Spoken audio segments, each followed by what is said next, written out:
Well, hello, my friends. It's the Christmas season. And for some of you, it is simply the most wonderful time of the year. But for many, well, December can be tough. It can be stressful. It can be challenging. It can be lonely. I'm wondering if you'd allow me an opportunity to try to encourage you today with this thought. Christmas time really is a season of hope, because of God's greatest gift to humanity, Jesus Christ, our Savior. Can I invite you to join me throughout the month of December?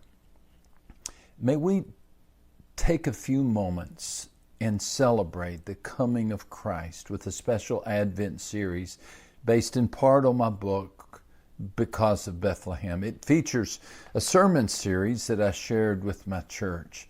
I sure hope you'll enjoy it. And most of all, I hope you'll remember that Jesus Christ really is the reason for the season. May you be blessed as you listen.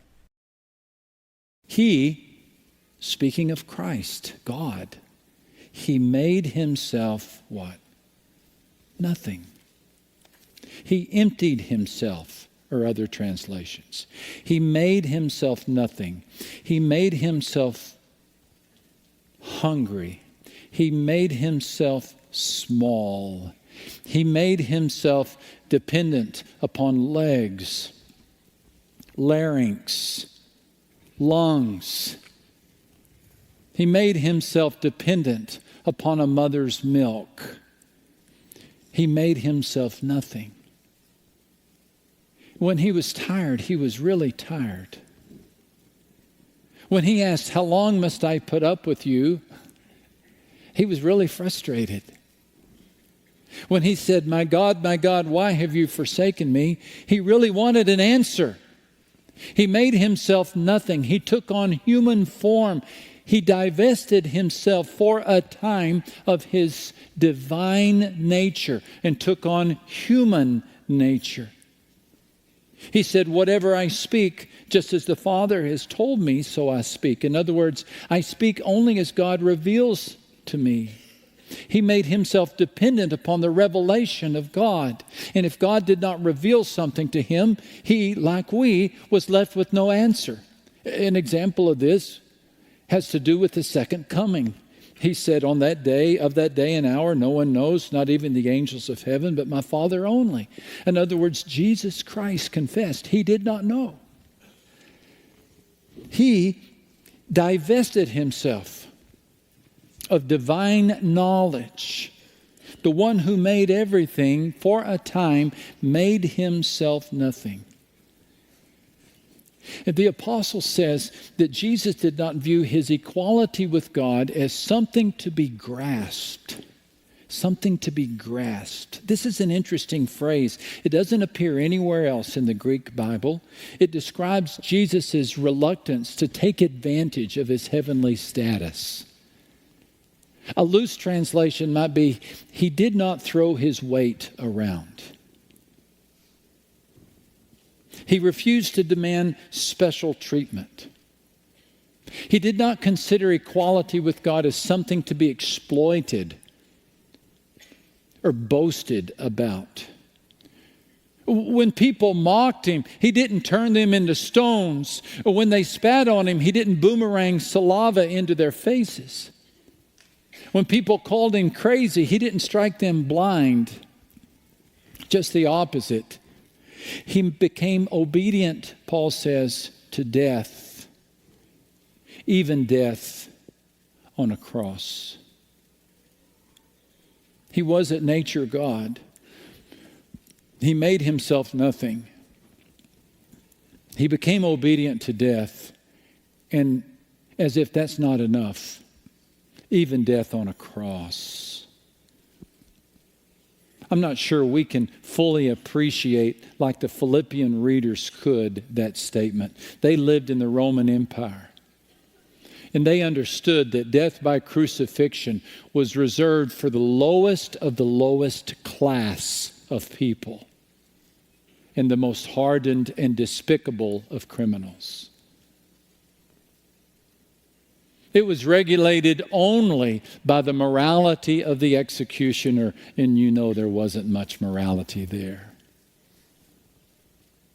The one being crucified was tortured. He was whipped. He was often impaled. He was nailed to a cross. He was stripped naked. And he was left to hang in a public place, not in a private place, but in a public place so people could mock him. And fathers could point at him and tell their children, don't grow up to be like that person. He became a public example of what good people do to bad people. Jesus humbled himself from the point of being the one who made creation to the point of being obedient unto death, yes, even death on a cross. It cannot be stated too often or too clearly. That was God on that cross. That was God who took the nails. That was God who felt the spit. That was God who felt the spear. That was God, how far he would go. He made himself nothing. He submitted himself even to death, even death on a cross. Why would he do this? Dr. Maltz helps us find an example. Dr. Maxwell Maltz was a prominent plastic surgeon who tells a story of a lady who came to him for help. Her husband's face had been burned and badly disfigured when he tried to rescue his parents from a burning house. He failed in his rescue attempt, and he assumed that God was punishing him because he failed. And he sequestered himself and refused to come out into public. And so the wife went to the doctor. The doctor said, "Oh, I can help him. With the advances of plastic surgery, we can restore his face." And she said, "Well, he won't talk to anyone. So I'm wondering, would you do to me what the fire did to him?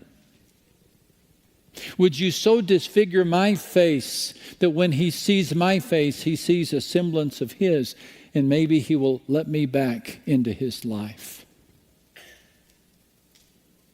Well, the doctor refused, but he demanded an opportunity to visit with the man. And so he knocked on the door of the man's house. He said, "I know you're in there," when no one answered. "I'm Dr. Maxwell Maltz. I'm a plastic surgeon. I can restore your face." Still no response. And he said through the closed door, "Your wife came to see me. She wants me to disfigure her face to look like yours so that you will welcome her back into your life." And after a few moments, the doorknob turned, and the man opened the door. And he began to receive treatment and actually began a new chapter of life, all prompted by the incredible love.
Of one who would become like him so that he would turn back to her. God did that for you, my friend. God did that for you. You have hands, he had hands. You have a neck, he took on a neck. You have cranky neighbors, he had cranky neighbors. You have cold winters, hot summers, he felt them all. Why? So you would know He knows what it's like to be you. He became like you with the hope that you would trust Him and become like Him.